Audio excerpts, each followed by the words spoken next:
मनोज जरांगेंनी सरकारला दिलेल्या अल्टिमेटमचा आज शेवटचा दिवस होता। सगळे सोयऱ्यांच्या अध्यादेशासाठी हा अल्टिमेटम देण्यात आला होता।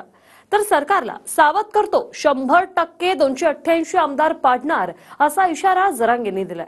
दरम्यान जरांगेंनी संयम बाळगण्याची विनंती शंभूराज देसाई यांनी केली। आजचा दिवस आम्ही बघतोय का पुन्हा मराठ्यांची फसवणूक करते। थोडासा संयम माननीय मनोज दादांनी बाळगला पाहिजे। 100% 288 पाडणार। राज्य सरकारने जे आरक्षणाचं काम करायचं ते केलेलं आहे।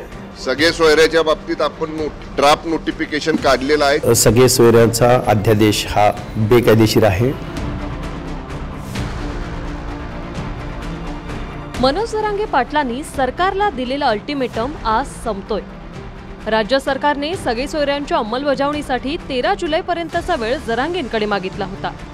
मात्र सरकार सगळे सोयऱ्यांबाबत कोणती भूमिका घेणार त्यानंतर आमचा निर्णय घेणार असल्याचं जरांगे पाटलांनी म्हटलंय। आजचा दिवस आम्ही बघतोय सरकार काय करतंय काय नाही करत, का पुन्हा मराठ्यांची फसवणूक करतंय हे आता आम्ही बघूयात। सगळा निर्णय घेतला जाणार आहे ते सगळ्या महाराष्ट्राला विचारून, आणखी जरा टप्पे राहिलेत, बघूयात आज दिवसात काय होतं बघूया। थोडासा संयम माननीय मनोज दादांनी बाळगला पाहिजे अशी माझी त्यांना विनंती आहे। ते सातत्याने म्हणतात की त्यांचा माननीय मुख्यमंत्री एकनाथजी शिंदे साहेबांवर विश्वास आहे। माननीय शिंदे साहेबांनी मला नेहमीचे आदेश दिलेले आहेत की एकही दिवस वाया न घालवता या बाबतीतलं काम चालू ठेवा। दरम्यान आमच्या मागण्या पूर्ण न झाल्यास 100% 288 उमेदवार पाडणार असल्याचा इशाराही जरांगे पाटलांनी दिलाय। तर सरकार आरक्षणाबाबत सकारात्मक असून लवकरच आरक्षण देणार असल्याचं मंत्री अनिल पाटलांनी सांगितलं। सरकारला एवढं तरी कळायला पाहिजे ही किती मोठी खतखत आहे। ही खतखत आपले पक्ष तर संपील पण सगळ्या उमेदवार सुद्धा संपून टाकेल।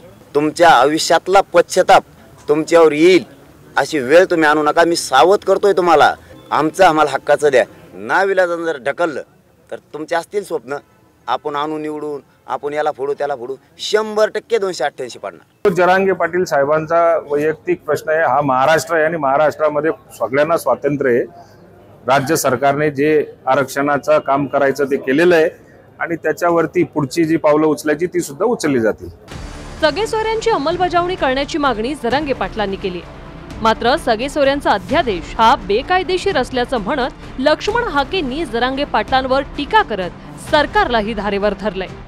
सगळे सोयऱ्याच्या बाबतीत आपण ड्राफ्ट नोटिफिकेशन काढलेलं आहे। त्याच्यावरती 8 लाखापेक्षा जास्त हरकती ऑब्जेक्शन्स आलेले आहेत। त्याच्यानंतर सुद्धा कालच्या सुद्धा बैठकीमध्ये काही लोकांनी लीगल ओपिनियन त्याच्यावरचं दिलेलं आहे, कायदेशीर म्हणणं त्यांचं दिलेलं आहे। त्या सगळ्या बाबतीतली छाननी आमच्या विभागामार्फत सुरू आहे। सगळे सोयऱ्यांचा अध्यादेश हा बेकायदेशीर आहे, घटनाविरोधी आहे आणि सगळ्या सोयऱ्याचा अध्यादेश फक्त ओबीसीच्या आरक्षणालाच मारक ठरत नाही तर तो SC STच्या रिझर्वेशनला सुद्धा मारक ठरणार आहे। हे गव्हर्नमेंट मात्र असा काहीतरी कुठल्या तरी एखाद्या माणसाच्या सुमार बुद्धिमत्तेच्या माणसाला ज्याला रिझर्वेशन माहीत नाही, आरक्षण मिळाल्यानंतरच समाजाची सुधारणा होते हे या जरांगेंना सांगितलं कोणी आणि जरांगेच्या चेल्या चपाट्यांना सांगितलं कोणी? दरम्यान संभाजीनगरात जरांगे पाटलांच्या जनजागृती शांतता रॅलीत मोठी गर्दी पाहायला मिळाली। खासदार संदीपान भुमरे यांनी जरांगे पाटलांचं जोरदार स्वागत केलं। तसंच मराठा आरक्षणाबाबतचा मुद्दा संसदेत उचलणार असल्याचंही भुमरेंनी यावेळी सांगितलं। आता बहुतांशी लोकांची अपेक्षा आहे की तुम्ही संसदेमध्ये मराठा समाजाच्या आरक्षणाचा मुद्दा उचलावा। आम्ही मराठा समाजासाठी मुद्दा उचलणारे, आता अधिवेशन सुरू होणारे याच्यामध्ये सगळेच मराठा समाज आरक्षणासाठी मुद्दा उचलणारे। मनोज जरांगे पाटलांनी सरकारला दिलेला अल्टिमेटम आज संपतोय। त्यामुळे उद्यापासून जरांगे पाटील कोणती भूमिका घेणार हे पाहणं महत्त्वाचं ठरणार आहे। Bureau report TV9 Marathi.